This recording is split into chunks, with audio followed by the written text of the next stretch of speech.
आवाज़ न्यूज़ के द्वारा आपको चित्तर और विचित्र की घटनाएं हमेशा अवगत करवाई जाती है। उसी को लेकर आज हम चांदपुर के मोक्ष द्वार शमशान घाट में हम खड़े हैं। आप देख रहे हैं कि मेरे पीछे यहाँ चीताएं चल रही हैं। और चीता का जो अगर महत्व बताया जाए तो ये कहा जाता है कि शरीर के 5 जो रूप है, ये 5 जो तत्व हैं, उन तत्वों को भस्म जिस जगह किया जाता है उसे शमशान घाट कहा जाता है। और उसी शमशान घाट के अंदर इन 5 तत्वों को जब भस्म किया जाता है तो भस्म करने के बाद में एक व्यक्ति की आत्मा को शांति मिलती है। आज मैं आपको चांदपुर मोक्ष द्वार की एक कहानी से आपको अवगत कराता हूँ कि इस चांदपुर मोक्ष द्वार की सबसे बड़ी विशेषता क्या है। चलिए उसी आगे की घटना के बारे में हम लोग जानकारी देते हैं कि चांदपुर मोक्ष द्वार क्यों प्रसिद्ध है। आपको बताया जाता है और हमेशा हमने इस बात को देखा भी है कि मोक्ष द्वार के अंदर महिलाओं का आना वर्जित है।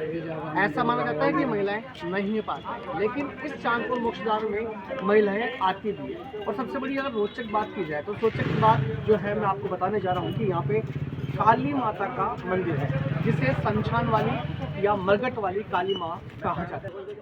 मरघट वाली या शमशान वाली काली माँ से क्यों कहा जाता है उसके बारे में यदि बताया जाए तो शास्त्रों के अंदर हमारे पुराने जो ग्रंथ है उन ग्रंथों में एक बात कही जाती है कि भगवान शंकर ने विष के रूप में अपने कंठ में एक काले व्रण को परिवर्तित कर लिया। और काले व्रण को जब उन्होंने परिवर्तित कर लिया तो परिवर्तित करने के बाद में अपने तीसरे नेत्र को वो खोल पाए। और तीसरे नेत्र को खोलने के बाद में माँ काली का एक विस्तृत रूप जो है धारण हुआ।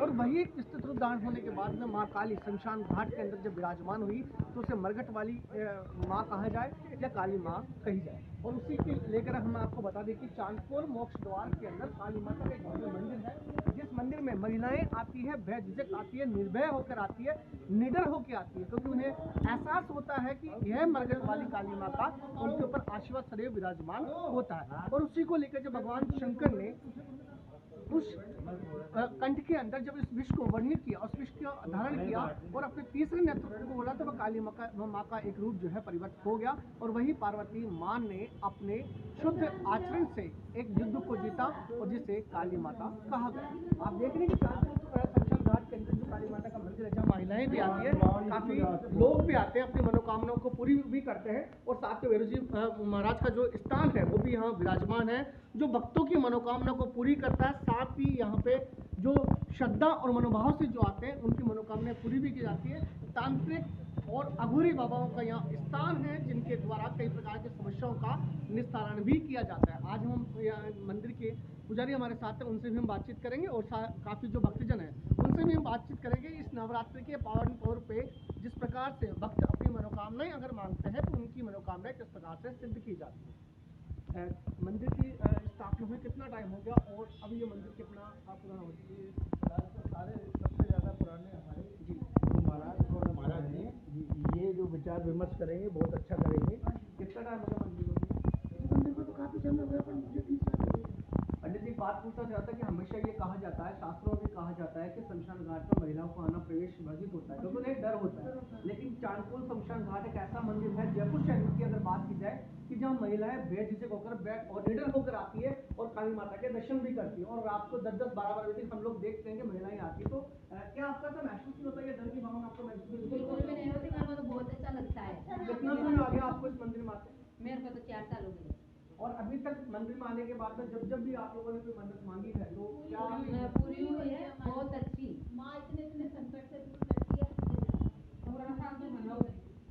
तो आपने देखा कि काफी भक्तजन यहाँ मौजूद हैं जो 15 सालों से लगातार यहाँ पे जो है मंदिर में दर्शन करने के लिए आते हैं, उनकी मनोकामनाएं पूरी होती है। इसी प्रकार की अन्य चीजों के लिए बने रहिए आवाज न्यूज़ 24 के साथ में। साथ ही दीपक पारिक जो मंदिर के समिति के अध्यक्ष वो भी मेरे साथ में जुड़े हैं। दीपक जी से हम बात करें। दीपक जी, मंदिर को लेकर काफी चीजें और शमशान घाट को लेकर मोक्ष द्वार को लेकर काफी चीजें जो है सुनने में आती है, शास्त्रों में सुनने में आती है। लेकिन इस मंदिर की विशेषता ऐसी बताई जाती है कि जयपुर शहर का एक पहला ऐसा मंदिर है जहाँ महिलाएं बिल्कुल निर्भय होकर आती है। और इतनी सब कुछ यहाँ अंतिम संस्कार भी होते हैं, कर चुका है कि यहाँ पे जो है तांत्रिक विद्याएं भी होती है, लेकिन उनको डर की भावना नहीं होती। तो उसके बारे में आप क्या कहते हैं?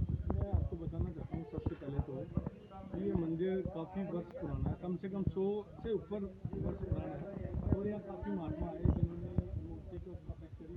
और ये पहला एक भैरवनाथ का मंदिर है जो शमशान में, इनकी स्थापना बहुत लोगों ने, बुजुर्ग लोगों ने करी। और मतलब जो तांत्रिक विद्या में थे, इस तरह की इसकी स्थापना है, बताया जाता है, जैसा कि मेरे को ज्ञात हुआ है। और अभी जब ये मंदिर में यहाँ काफ़ी लेडीज़ें भी आती हैं, काफ़ी पुरुष भी आते हैं, और ये मान्यता ऐसी है कि जिसमें भी किसी भी तरह की कोई सवारी आती है, जो मान्यता के अनुसार बता रहा हूँ मैं, कि जो भी सवारी आती है या किसी में कोई चीज़ आता है तो यहाँ आके वो शांत होती है, और यहाँ के पुजारी वगैरह उनको जल देते हैं, विभूति देते हैं, उससे उनको काफ़ी रिलीफ मिलता है। किसी तरह की ऊपरी जो हवा आती है, बाला है, जो भी होता है उनमें, वो जब यहाँ मंदिर में पधारती हैं और उनका यहाँ कुछ हद तक उपचार भी होता है माता के द्वारा। मैं आई डोंट बिलीव इन तांत्रिक विद्या, बट कहीं ना कहीं कुछ है। और अभी जब इस मंदिर की समिति बनी, और मंदिर की समिति बनने के बाद हमारे कम से कम 15 लोगों की समिति है, जिसमें सभी पदाधिकारी भी हैं। मेरे को अध्यक्ष का पद दिया इसी वजह से दिया कि शायद मुझे मैं कुछ देखा था उन्होंने, और मेरे आने के बाद इस मंदिर में बहुत कुछ बदलाव भी आया है। सुधार कार्यक्रम जारी है, और ये जारी रहेगा जब तक हम अपने गंतव्य स्थान पे नहीं पहुंच जाएंगे और माता के दरबार को बुझा देंगे। आए दिन अब अभी पिछली बार आपने भी कवरेज किया था, इसमें पोस्ट बढ़ेगा, उसके बाद फाग उत्सव किया था।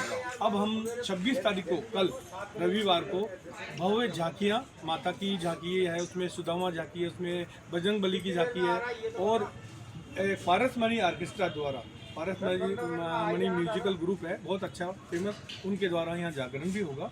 और हमारे बीच में हम उद्योगपति श्री सीताराम जी अग्रवाल साहब को बुला रहे हैं। यहाँ के जो किशनपुर विधानसभा क्षेत्र के एमएलए हैं श्री अमीन काजी, उन्होंने भी अपना वो दिया है कि हम कल आएंगे कार्यक्रम में। तो इस कार्यक्रम को सफल बनाने के लिए हमारे सारे सदस्यगण लगे हुए हैं, और मैं ये चाहता हूँ कि आपके माध्यम से, आपके टीवी चैनल के माध्यम से इसको ज़्यादा से ज़्यादा इसका कार्यक्रम का आयोजन के लिए इसको प्रसारित किया जाए। धन्यवाद। तो इस प्रकार से हमने देखा कि आवाज़ न्यूज़ के माध्यम से रोचक चीज़ें आपको, चित्र विचित्र की चीज़ें आपको दिखाई जाती है। उसी को लेकर नवरात्रा के इस पावन पर्व पे हमने आपको आज शमशान घाट की काली माँ का, मरघट वाली माँ के हमने दर्शन करवाए, और आपका इसका सौभाग्य मिला। इसी प्रकार के अपडेट के लिए बने रहिए आवाज़ न्यूज़ 24।